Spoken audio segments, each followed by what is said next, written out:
assunto da aula é consórcios públicos. Esse tema foi cobrado no último edital da PF para delegado. Então, se você vai fazer o concurso para delegado da Polícia Federal, deve assistir a essa aula, e também você que vai fazer PF ou PRF como agente e quer aprender o assunto ou vai fazer outros concursos, também é nosso convidado, tá certo?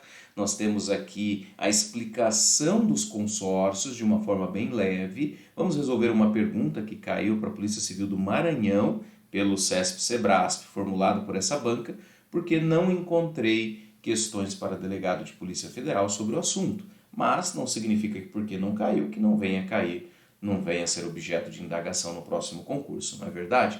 Então vem comigo, vamos destrinchar esse tema que está lá na Lei 11.107 de 2005 e, sobretudo, no artigo 241 da Constituição Federal. Primeiro ponto aqui. O professor é old school, né? O professor tem 41 anos, já é old school. Sou da época da impressão, da impressora, né? Então o professor gosta de imprimir e ficar ali rabiscando, anotando, grifando o texto. Hoje eu sei que há ferramentas muito melhores, né, inclusive eletrônicas, e você pode baixar a lei e deixar no seu dispositivo, mas leia, eu sempre digo isso, leia. O primeiro passo é sempre a lei seca. Então dá uma lidinha na Lei 11.107, não é uma lei longa, e sobretudo depois que você tiver a aula, tiver assistido a aula, complementa o estudo, porque as questões partem da lei seca, principalmente nesse assunto que não tem muita doutrina não, é mais a lei seca mesmo, tá certo? Professor, mas explica então o que são consórcios públicos e a sua diferença para os convênios. Beleza. A Constituição, no artigo 241, permite aos entes federados celebrarem consórcios públicos para a gestão associada de serviços. Então, o consórcio é gestão associada de serviços? É. Mas como que isso se dá e por quê? E se o senhor puder exemplificar também, professor? Vamos lá. O professor era pequeno, vou contar uma história para vocês, história rápida. O professor era pequeno, morava na cidade do interior do Paraná, né? E lá, nessa cidade pequena do interior do Paraná, não havia médicos especialistas. A estrutura de saúde era a estrutura básica, não é verdade? Até uma cirurgia ortopédica e qualquer coisa além disso tinha que ser realizada, tinha que ser feito em municípios maiores. Tinha um município maior ali na região que recebia pacientes de toda essa vizinhança. E evidentemente, nós estamos falando na década de 90, esse município começou a ficar sobrecarregado. Ainda não havia o cartão SUS, ainda não havia toda essa estrutura de saúde, essa estrutura compensatória que tem hoje. Estamos falando da década de 90. Os municípios então se reuniram e fizeram um consórcio intermunicipal de saúde. E foi bom para todo mundo, porque os municípios pequenos mandavam os pacientes para o município médio recebia valores, como de fato recebe até hoje, valores desses municípios, fazendo uma gestão associada. Então, na área da saúde, na área, por exemplo, de resíduos sólidos, na área de transportes públicos, são exemplos de que entes federados podem se reunir para gerirem de forma associada, sendo, a gente fala sócios, né? Mas aqui são entes que se associam para a prestação de serviços públicos, de modo que não fica pesado para ninguém, de modo que cada ente sabe exatamente as suas responsabilidades, existe um contrato travando os direitos e deveres, estabelecendo os direitos e deveres dentre eles, né? E, mais importante, o consórcio público ele pode escolher a sua forma de constituição, ele pode ser uma associação pública, não é? E se for associação pública, ele integra a administração indireta de todos os entes consorciados, ou ele pode ser uma associação civil regida pelo direito privado. Então ele tem essa flexibilidade de assumir essas duas feições. E se for associação pública, aí integra a administração indireta de todos os entes consorciados. Show aí? Beleza, prof. Então o senhor explicou o que é, o senhor deu exemplos, O senhor falou que ele assume ali, né, o consórcio, uma personalidade jurídica que pode ser de direito público ou de direito privado, não é? E que se for de direito público, por associação pública, ela integra a administração indireta de todos os entes consorciados. Isso. E a diferença para convênio? Vamos lá. No convênio, eu tenho a conjugação de esforços, por exemplo, do Estado e do município, da União e do Estado, da União do Estado e do município, mas eu não crio uma pessoa jurídica nova. O convênio é despersonificado. Você já deve ter visto uma obra, né, com aquela placa dizendo assim, obra realizada com recursos do Estado e do município. Ou então, contrapartida do município em tantos mil reais, ou em tantos milhões de reais. Isso é muito comum. Eu criei uma pessoa jurídica nesse caso? Não. Não, houve só uma junção de esforços por meio de convênio de cooperação. Tá bom? Então, a grande diferença do convênio para o consórcio é que no convênio eu não tenho uma pessoa jurídica nova. E no consórcio, sim. No consórcio eu tenho uma associação pública ou uma associação civil. Beleza? Como que isso cai? Vou mostrar para você na pergunta aqui, olha só.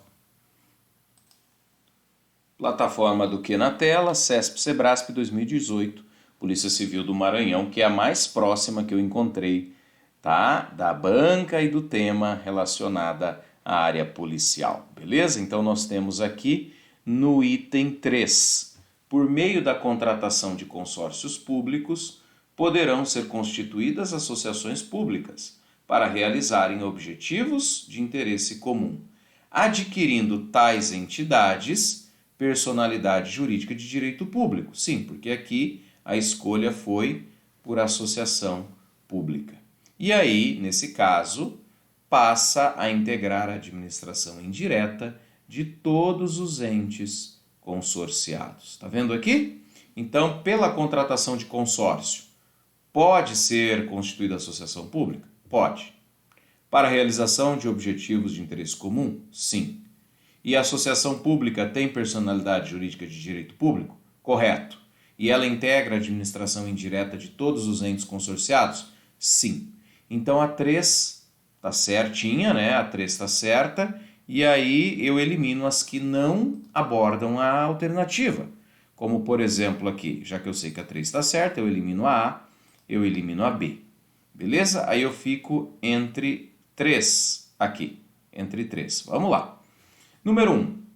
As autarquias são pessoas jurídicas com capacidade de autodeterminação, patrimônio e receita próprias, ok?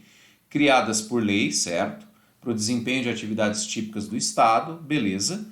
Submetidas ao controle hierárquico, pé. Não há hierarquia aqui entre a administração indireta e a direta, né? Não há essa hierarquia pela administração direta, não. O que nós temos é a supervisão ministerial, não é verdade? Controle finalístico, ou também chamado de tutela. Beleza? Então a 1 está errada por conta dessa palavrinha aqui, dessa frase controle hierárquico. E com isso nós eliminamos a letra D. Já eliminamos mais uma, ficamos entre duas agora. Número 2.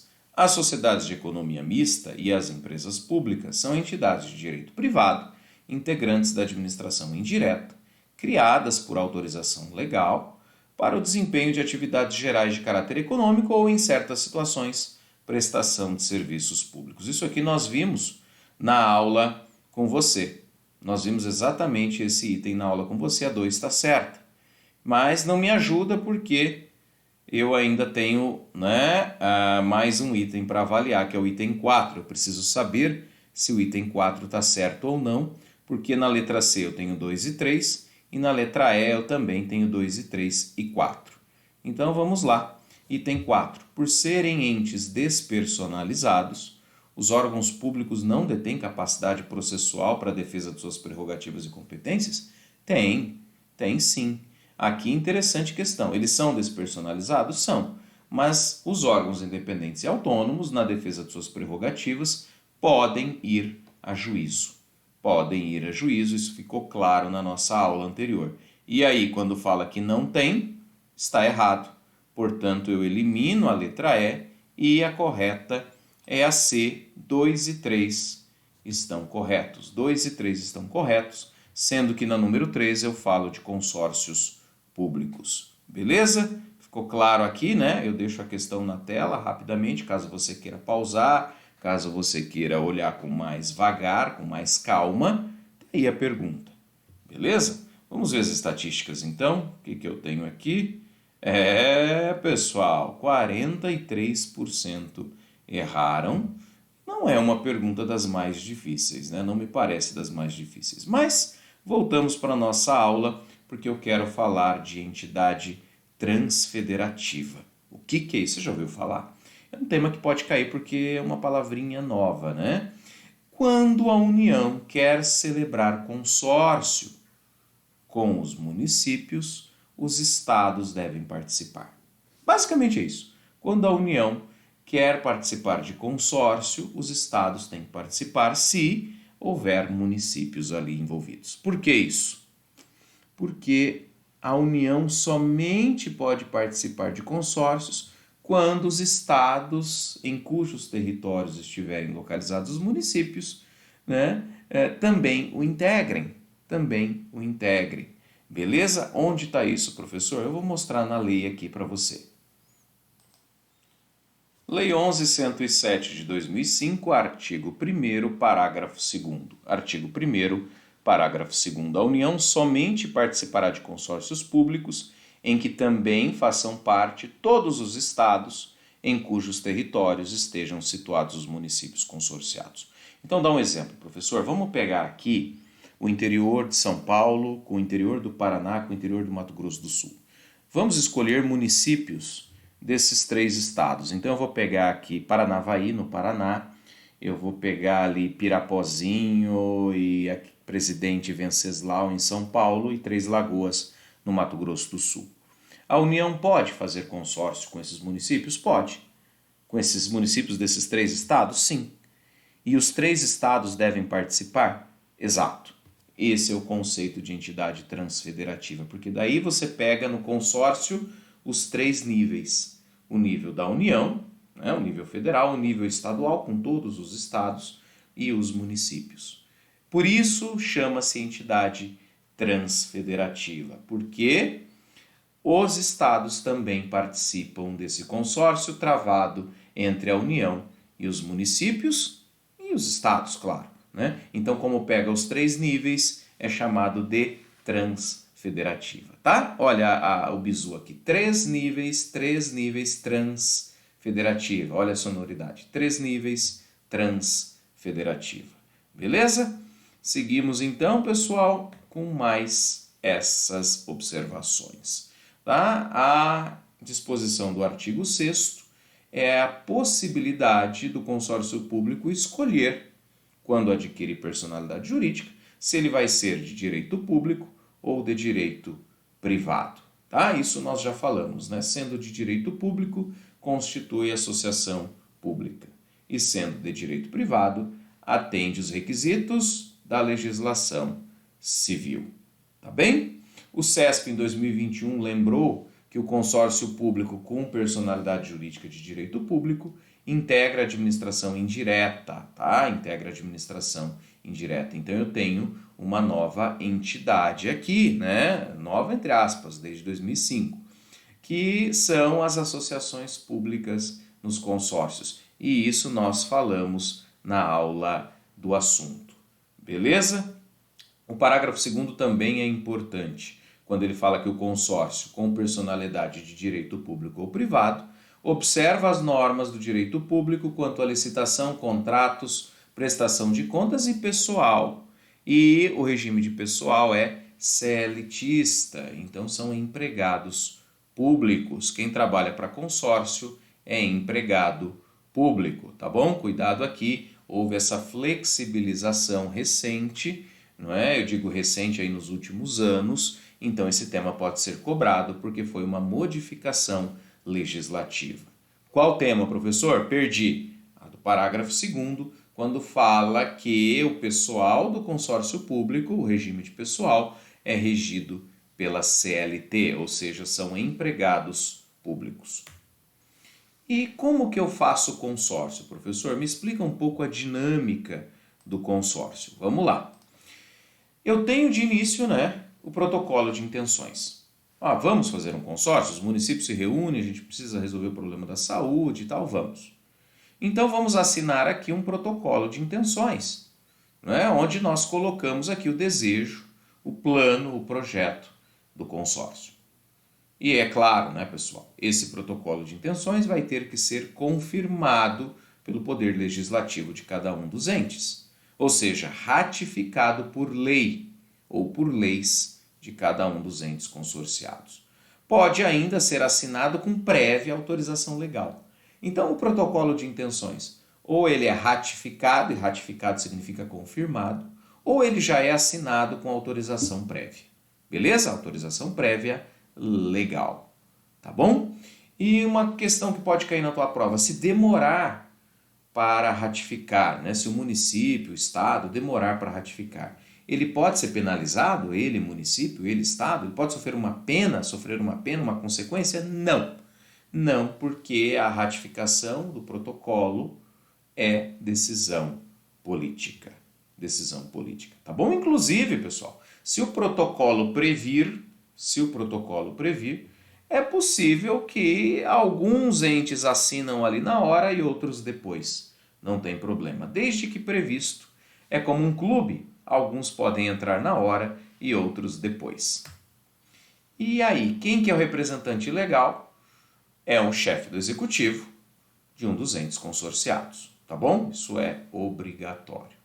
Beleza? O protocolo de intenções é firmado por entes da administração direta, exclusivamente por entes da administração direta, então cuidado aqui, a palavra exclusiva está correta, tá? Isso é uma pegadinha para concurso. As bancas gostam de usar essa palavrinha para tornar o enunciado errado, mas aqui seria certo, Aqui a palavra exclusiva está correta. Então, o protocolo de intenções é firmado exclusivamente por entes da administração direta. E depois eu tenho o contrato de programa, que é mais amplo do que o protocolo de intenções. O contrato de programa permite a celebração também por entidades de direito privado da administração indireta. Tá bem? Então, o contrato de programa vai regular, vai disciplinar as obrigações dos entes consorciados entre si e também perante o consórcio para que o serviço público seja bem prestado. Então, professor, o senhor falou primeiro do protocolo de intenções, agora do protocolo ou do contrato de programa. Isso, protocolo de intenções e agora o contrato de programa. Por quê? Qual que é a diferença? Bom, protocolo de intenções é o projeto. O contrato de programa é mais amplo, é o contrato mesmo, onde vai prever ali os direitos e obrigações das partes, entre elas e delas perante o consórcio. Beleza? E como que vem o dinheiro? O dinheiro vem pelo contrato de rateio. Olha que importante. O dinheiro vem pelo contrato de rateio. Ali no contrato de rateio nós teremos o custeio das despesas. E aí é claro, cada ente consorciado tem que reservar, tem que consignar na lei orçamentária ou em créditos adicionais a origem da grana, as dotações suficientes. Tem que fazer uma reserva de dinheiro. Não pode simplesmente pegar dinheiro da conta corrente do município, do estado ou da União e jogar no consórcio. Isso é improbidade administrativa, tá bom? Então o contrato de rateio, ele traz ali o custeio das despesas, mas cada ente consorciado, cada município, cada estado e a União devem fazer a reserva desse crédito no seu orçamento. Seja consignando na lei orçamentária, seja em créditos adicionais, tá bom? Seja em plano plurianual. Mas é preciso dizer de onde vai vir o dinheiro para custear as obrigações do consórcio, do ente consorciado. E por fim eu trago aqui as prerrogativas dos consórcios, O que eles podem fazer? Podem celebrar contratos, convênios, inclusive fazendo a concessão de serviços públicos, a permissão, e é óbvio, É óbvio, se eles estão gerindo os serviços públicos de forma associada, eles podem fazer uma concessão, uma permissão. Podem receber incentivos públicos, podem desapropriar, podem instituir servidões, podem arrecadar, podem ser contratados sem licitação. Isso é interessante, né? Um consórcio pode ser contratado sem licitação. E aí nós temos os limites, né? Os limites que são diferentes na Lei 8666 e na Lei 14.133. Qual a diferença, professor? Bom, na Lei 8666, que é a lei antiga de licitações, que está válida ainda por 2 anos, o limite de dispensa é duplicado para consórcios com até 3 entes, então até 3 entes duplica, e triplica quando for 4 ou mais, tá bom? Então tem essas 2 regrinhas aí, até 3 duplica, 4 ou mais triplica o limite de dispensa, certo? E na lei nova é duplicado, tá bom? A lei nova é mais simples, duplica para compras, obras e serviços, tá bom? E por fim eu lembro que o contrato de consórcio pode prever cessão de bens móveis dos municípios e também de servidores, tá bom? Pessoal e bens essenciais à continuidade dos serviços transferidos. Princípio da continuidade do serviço público, tá bom? Isso caiu na VUNESP em 2020. Beleza, pessoal? Com isso nós encerramos o módulo. Agora resolva questões, vá lá, né? Escolha a sua banca, escolha o tema, a área policial. Se não tiver, vá para outras áreas semelhantes, mas não deixe de responder perguntas. Um abração.